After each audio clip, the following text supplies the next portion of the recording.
Hey guys, welcome or welcome back to my channel. If this is your first time here, you are so welcome.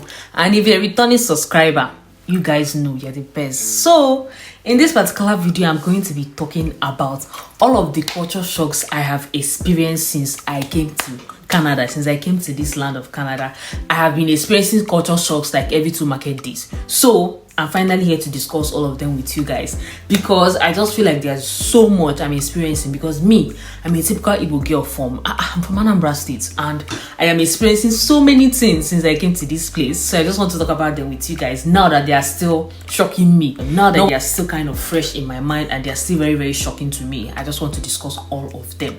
So you guys should start. This video is going to be it's going to be like a chit chat. Okay, let me just tell you guys. So the first one that I've been experiencing since I came is this walking everywhere. You guys, because I don't drive, because I don't have a license yet here, and I actually don't drive, I have to take the bus, and I almost have to walk to the bus stop or walk everywhere. I find myself walking so much. Most times they'll be like, so you'll be asking somebody where is this place, or you're looking for where the place is. It will be like 10 minutes walk, 15 minutes walk. By the time you start walking that thing, it will be like you walk as much as the children of Israel walked. You're going to trek. Most times you find yourself trekking. The kind of trek you be trekking that you know that maybe if I was in Nigeria, almost every time, like if I was in Nigeria, if I was like somewhere else, I'll just like flag down bike or flag down keke and like enter. You trek 20 minutes walk, 30 minutes walk. Most times I'll be trekking, I'll be like, God, I beg.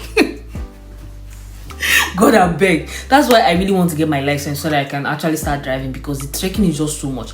If you don't have a car and you want to go anywhere, you have to check. Most times you have to check to the bus stop, and checking to that bus stop, the bus stop may be like that 25 minutes walk, 20 minutes walk, sometimes even like 30 minutes walk, depending on where you're staying. So most of the time you have to trek to the bus stop, and it's only at that bus stop that you'll be able to get a bus that will take you to wherever you're going. So most times, because me, anytime I want to go out or I need to go anywhere, I need to take the bus. You trek and trek and trek.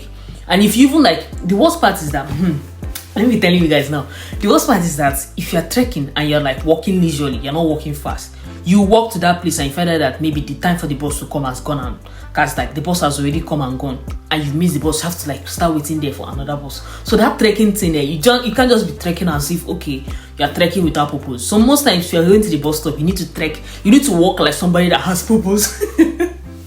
So if you're walking safe, it's not as if you take your time. You have somewhere to be. You need to like walk fast so that you can meet up with the bus, or unless you're entering a train or something. But for me, usually the bus I'm entering. So if I'm walking, I'm checking time, and I'm also timing myself to make sure that I'm walking fast enough to meet up with the bus that is also coming. Anyways, that's just the first one. But for me, I'm not used to this kind of trekking. Like, it was such a shock to me because the transport system is very, very nice, and most of the time you can find yourself wherever you need to go at the right time. It's just that it's not to your house, it's not to your domot, it's not to your house gone. You will trek to the bus stop, you trek to the train station, or wherever you need to enter that transportation system that will take you to where you need to go. So that's just what I've experienced here, and for me it's shocking because I'm not used to this kind of trekking. But sometimes I'll be like, at least it's helping me, keep fit and all that, as I'm not really like consistent with my gym. At least then be going to let me trekking and like knowing whether I'm losing weight or something. But like you guys, it's just a serious thing for me. I've been experiencing it a whole lot, like the whole trekking thing. I have been trekking as much as the children of Israel, and I'm getting tired. So the next thing for me has been the whole paying for bags after purchasing things. Like it was, I think it was, let me just explain myself. I think it was like a week after I arrived and I went to buy something in the shop. I don't know what I want to buy. I can't even remember now. It's been like a couple of weeks, almost a month ago or something, or more than. And I went to buy something. After I finished buying the thing, the girl like folded it. At least she helped me to fold it. That thing was okay. I think it's clothes. Yes, it was actually clothes. I bought like a blouse or something, and she just folded it and kept it on the counter.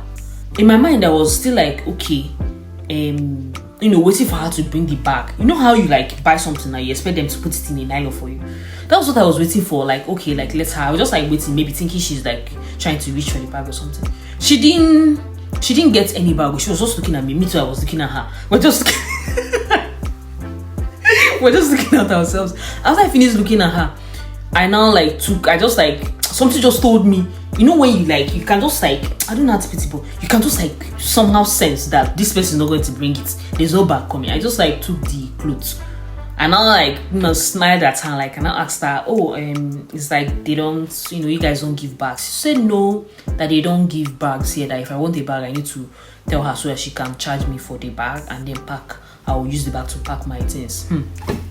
For one piece of clothes I bought, a bit 2 pieces of clothes. I just told her, no, don't worry, let me just like carry the clothes. I had a handbag that the clothes will enter. So I just put my clothes in my bag and left. But that was the first time that I realized that anything that you want to buy, when you go to the shop, after purchasing everything that you want to buy, you'll be the one to pack the things that you bought. I mean, that one is not a problem for me, packing the things, but you also need to bring your own bags. Like, this like tight and nylon for me, that kind of thing. They don't tie anything in nylon. Like, everything that you're buying, you bring your own bag, and if you don't come with your bag, they will sell the bag to you. Sha, it's not too different from what I expect. It's not so shocking like that, but that whole, like, even food stuff, like food items, they will just like leave everything for you. You need to bring your own bag to pack everything. So that one was just like somehow shocking. Like when I first started experiencing it, I was like, okay, anytime I'm going to buy anything, I must carry a bag, because me, I don't like paying for bag. And when I have so many bags in my house, like there's so much like bags here, so anytime I'm going to the store, I just like to carry my own bag so that when I get there, I'll not have to purchase another one, because there's like I can start selling bags at this point. Anyway, so that's just another culture shocks I've been experiencing. Another one I've been experiencing is that when I came around like early spring, so winter was just ending, so I didn't really meet the days getting dark early and everything. But the one that I'm experiencing now currently, because it's almost summer, like summer is coming, is that by almost 5 or 6 a.m. it's already so bright. Like I'll be looking outside most of the time, because the curtains in my bedroom are so dark. I will not really notice that it's getting bright, but under the curtains I've been noticing that there's light peeking under. That was the issue, that I was like, okay, what's going on? One day I came outside around like 6 in the morning, like it was so bright, like afternoon. It's just getting so bright. Like I've just been experiencing this and I'm like, okay, is this how it's going to be? Then another thing I've been noticing is that when it's like evening, like 7 p.m. in the evening or in the night, let me say in the night, it will still be like it's 5 p.m. The way the weather is still bright at like 4-5, that's the way it will be at 7. At 8 it will not be like maybe 5. By 9 p.m. that's actually when the weather starts to get dark. Like it was so shocking to me. There was one particular day I was doing something, like I wasn't even thinking that it had gotten up to like 6-7. I now checked my phone to do something. I was seeing 7:35. I was like 7:35, the weather is still like this. So for me it has been so shocking, because you will not even know. And if you're calculating the weather, that's okay, it's like 3 or 4, you may check the time, you find out that it's almost like 8:30. That's like, for me, it's just been so shocking, and like it's just been a big difference, because in Nigeria I have never seen such a thing in my life. By 6 p.m. everywhere is dark. By 7 p.m. everywhere is dark. By 7 a.m. everywhere is bright. But by 7 a.m. like, how like it will be like afternoon. That's just what I've been experiencing here. And for me, it's very shocking. I don't know about you guys, but I find it extremely shocking. I don't know if you're not, if you are living abroad or something, like just tell me about the culture shocks that you've experienced in the comment section. Like you can let me know which ones, or let us know which ones you've experienced, because these ones are the ones I've been seeing so far. Anyway, then another one I've been experiencing, like this one I've seen it firsthand with, let me not say like people here, is the whole excessive niceness from them. I would say niceness in quotes, because most of the time you can actually sense that this niceness is not too genuine. Like, I don't know how to put it. Like, I mean, of course I've met some genuinely nice people, don't get me wrong. It can never be anything that is like, there's never anything that is like total. Of course there will definitely be a subset of people that are genuinely nice, but for me, for the rest of people that I've met, I feel like a lot of them are like they are just all smiles and everything, but the niceness, it doesn't feel too genuine. Like the smiliness and everything, the smiles feel like reach their eyes. That's just the way to put it. Their face is smiling, but like their eyes is betraying them. That's just the way I feel sometimes with the excessive niceness that I keep noticing. For me, like I've met some Nigerians and they've been so nice to me. Like, of course, I don't believe that there's any place that you never meet nice people. You definitely meet nice people everywhere you go. But for me, there's this excessive niceness that I keep noticing. I'm like, there's no need to force it. If you don't need to smile at me like that. I'm like, there's no need to smile at me like that. Me, if I don't go, I won't smile at you too much. Like, if you see me and you don't want to greet me, there's no need to like force that fake smile. But for like just be noticing it, I don't know whether it's like I feel like it's a cultural thing for them. Like there's this excessive, I don't know, attempts to like be no, let me not say befriend, be nice. Like that forced smile that like hardly ever reaches their eyes. I've just been noticing it, and that's why I feel like, you know, if you're here as a maybe a new immigrant or something, you just need to be careful and like, you know, watch your step and like know how you're relating, so that, you know, you don't go and feel like because somebody's smiling at you, or, you know, like giving you that fake or giving you like excessive smile or something, that, you know, they are your friend or something. Because most of the time I don't feel like that smile reaches their eyes and it comes from their hearts. So that's just for me, Sha. I just noticed the whole excessive niceness. But apart from that, though, I've met some really, really nice people here. Especially one thing I really like about the whole niceness thing is, especially with when you go to like anywhere to do something, like a bank or like any place, like the people are nice and they're very, very polite. Like that's one thing I would give them. Like the whole niceness thing aside, they are actually very, very polite. So it's not like in Nigeria that you maybe like you went to bank and you're trying to like clarify something, the way they will like shout at you if you ask too many questions. But here, even though you're confused or you're like trying to find out something, you can ask as many questions as you like and nobody gets upset. Like most of the time I'm like, okay, their customer service most time is on point, and that's one thing I would say for them. Like I love the way they are always so like patient if they're explaining something to you. They'll be calm and explaining it to you, and like they won't hardly ever show, even though of course you know that it's a human being, everybody's a human being, so like they will definitely be a limit to their patience, but they are generally more nice. The customer service is good, like they just take things calmly, and that part I really like. But for the whole excessive smiling thing, like I can just tell that the smile is not you not reach anywhere. But that's just for me, like that's just my experience. That's just how I've been seeing things. But that's generally how I've been noticing like my own culture shock. Because in Nigeria, like people are like, I feel like people are a bit more real. Like if somebody doesn't want to smile at you, they won't like force that smile. They won't like, you know, like try and like be smiley and everything. But over here, like most times, even somebody that, you know, you don't really know on the road self, like they'll be smiling at you. Like most times I'm like, okay. I mean, it's okay, but you know, sometimes I feel like it's just not too real. Anyway, yeah, that's just it. So moving on to the next culture shock that I've experienced since I came here. The next one is this whole recycle thing. Like when I first came, there was like 2 dustbins. You know, I've never like noticed. I don't think Nigeria is a thing like this whole recycle thing. Have I ever seen recycle before? Like that was the first time of me, because me, I'm a typical Nigerian girl. This is my first time of traveling outside the country, and I'm just experiencing all these things for the first time. So for me, it is a big culture shock. Even though it might not be such a big thing, like for me, it's a big thing. So I'm just telling you guys like how it is for me. So I noticed that there were 2 dustbins. At first I was like, what's the second dustbin for? I didn't know. In fact, let me not lie, I didn't know that the second one was even a dustbin. Like it was for putting anything. I was like, it just looked like a normal plastic bucket that was near the dustbin. So at first I didn't even know that it's for recycle. Yeah.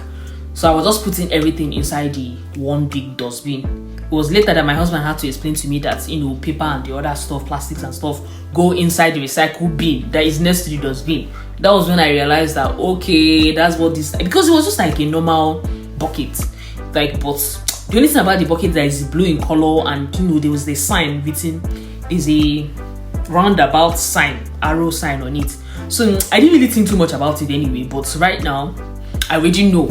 Because I already know, I kind of realized that it was because I was not used to it. That's why I didn't really realize what it was for. But there were 2 dustbins, and then there's one for putting all your, you know, trash and stuff like that. Then the other one for putting all the paper and stuff that you want to recycle. And they're very serious about it though. Like I heard, I don't know how true it is though. Somebody told me that, you know, some, like if you're living in a place, like in a rented apartment or something, you guys are not like recycling your stuff, like they can actually fine you. Like I was so shocked that day. I was saying they can fine you. Fine what? For not recycling again. Hey, good. Anyways, that one I heard it, I was not too sure about it, but this was something I heard about, like, you know, recycling. So they actually take it very, very seriously, because finding somebody for not recycling, okay, it can never be. Like I'm just so like, let me say, shocked. These things are just shocking to me, and I feel like now is a good time to talk about it, now that I'm still like, you know, remembering how I felt when I experienced these things. Anyway, the next one that I remember is that you know, when you go to buy things, like This one, it happened to me so many times. Like, I just had to like mentally remind myself every time I go to buy something. This one, after you finish buying things in Nigeria, like you want to pay, you give your card to the person that is selling to put it in the POS machine or whatever. You don't do such here. Like, when you are done with anything you want to buy, you tap your card or you insert your card inside the machine, and you don't hand it over to the person that is selling or whatever. Like, you just have to use your hand to insert your card. They don't even touch it. Like, the first time I went to buy something, or the second or third time I was buying something, I handed over my card to the girl, and she didn't touch it. The way she like stepped back, like, like removed her hand, I was like, why is the girl removing? I just thank God that I was with a friend of mine there. So she just like, told me, like, she just stylishly told me that I'm not supposed to give her my card, that I'm supposed to just like insert the card into the machine in front of me, and like, when it's done, I'll remove the card. Like, I was like, oh my God, like, how you're used to that, like, when you finish buying something, you hand over the card for them to like, process the payment and give you back to put your PIN. You can't do it here. You use your hand to insert your card. After the card is done reading, you put your PIN or whatever, and then you remove your card. That's all. Like, the whole thing was just so shocking to me. Like, it was such a culture shock, and I did it like up to 5 times. Anytime I go to buy something, I'll hand over my card. I kept on handing over my card. I think the first month, it's like the whole thing just like settled in me, and I just realized that anytime I'm buying something, I just have to use my hand to insert my card by myself. Then the next thing, in line with what I've been saying about buying things, is the whole consumerism. Let me just call it consumerism, because the amount of things that you can purchase here, oh my God. Amazon, like, there's so many online shops. Anything you want, you can order it online. Anything that you want to buy, you can get it online. It was such a shock to me. Like, the whole expedited delivery, like, you can get it the next day, next 2 days, anyhow you want it. You can get anything that you're looking for. There's nothing that you can buy here. Like, it was so surprising to me. You know how like you buy something from Jumia and it take like 20 days to come, 7 days, 14 days, like that kind of thing. Like, I was so surprised here. Like, I ordered something on Amazon and stuff, like it came within like 2 days or 1 day of my ordering it. I was like, oh my God. And if you're not like careful, you will just spend a lot of money purchasing things. Like, how like, because of excitement or something, or the whole like buying things, like you can just somehow forget yourself and buy too many things that you don't really need. Like, I've just been like, even though I love shopping, like I just had to like calm down and like, try and get things that I need. Because initially I had to like buy some stuff like clothes, because I came here, I'm doing YouTube videos and I have to be changing clothes, even if it's like 1 or 2. And then I didn't really come with a lot of casual clothes, so I just had to like purchase a few things. But apart from that, I just have to try my best to like keep myself from like shopping, because there's just so many things. Like, anything you want to buy, you can find it almost anywhere, almost any corner. Like, even if you don't want to leave your house, like there will be so many like online stores to like buy things from, order from. But if you even leave your house, there are so many shops, like there's the mall. So anything you want to buy, like it's like in the movies, when you enter the mall, you see like all these shopping clothes, all different sizes. Oh my God.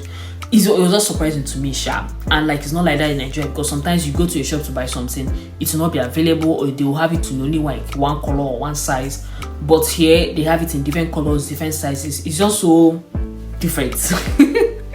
Anyway, sha, the next thing that I've been so shocked about, like this one is been shocking to me, but I'm still like kind of acclimatizing myself, is the whole appointments for everything. Like, the whole appointments for everything, like this one was so shocking to me, because like every single thing that you want to do here, you have to make an appointment for them. Like, the whole, like, you know how normally you want to go to a bank and like do something, like you just go dress up in the morning, go to the bank and like walk in. You can't just walk into the bank here. Here you have to like make an appointment on time. Like, the time I wanted to go for my to get my credit card, I had to make an appointment, because I came to the bank. They now told me that they can't do it for me that day, that I have to make an appointment that is like, I think 1 week away. So they made appointments for me for the next week, Monday. So I came on like Monday today, and they made an appointment for me to come the next week, Monday, to do the to open the credit card and to get the credit card something sorted out. So like, it was like a week later. So imagine I needed it urgently. It would have not worked. So that's one thing I had to like learn here. You need to make an appointment for almost everything. Almost like everything you want to do here, you need an appointment. You can't just walk into the store. Even to do your hair, that was the one that shocked me. Even to do your hair, you know how you like you dress up and enter like somebody that's making hair, like a salon or something, to do your hair? You can't do it here.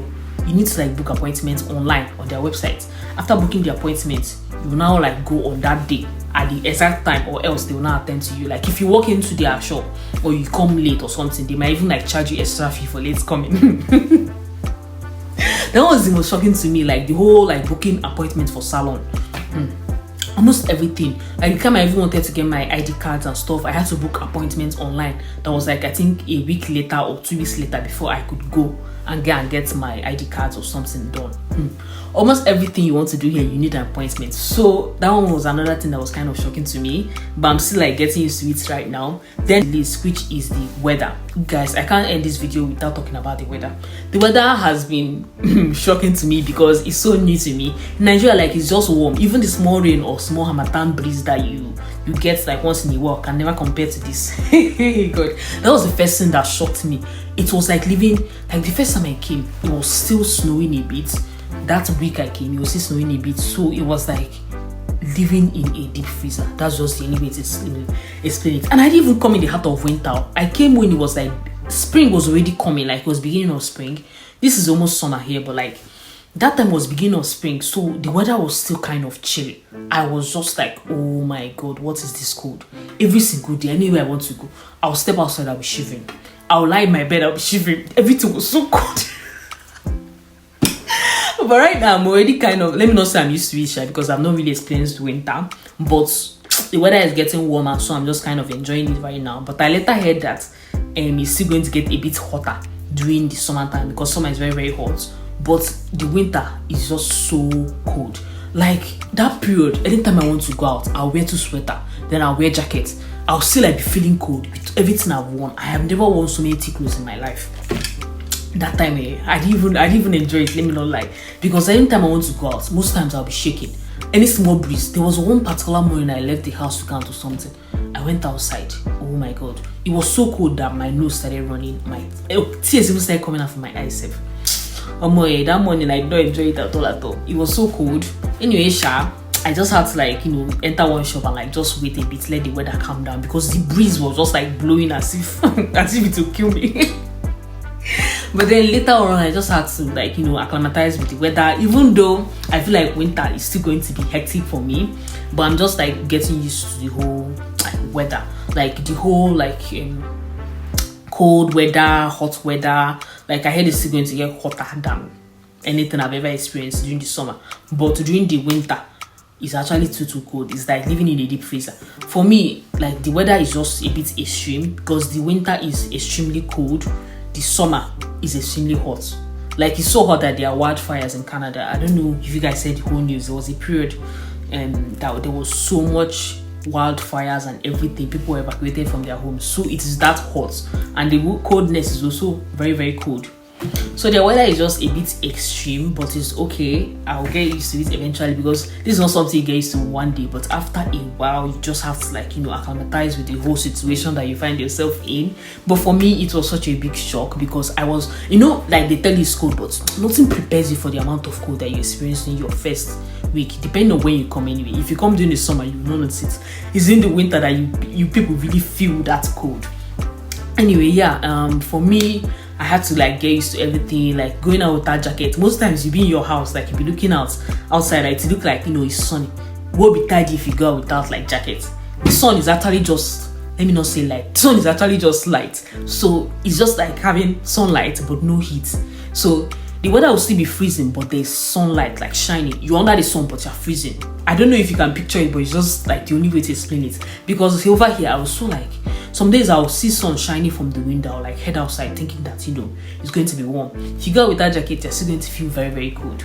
Anyway, that's all the culture shocks I've experienced since I came. And you guys can let me know if you're not living in Nigeria, or if you're abroad or in any country. You can let me know the culture shocks that you've experienced since coming to that place, or since you've been around there. So just let me know in the comments, because this video it needs comments, and you need to tell me which culture shock that you relate to the most. Just let me know in the comments. Thank you guys for watching, and I'll see you in my next video. Bye.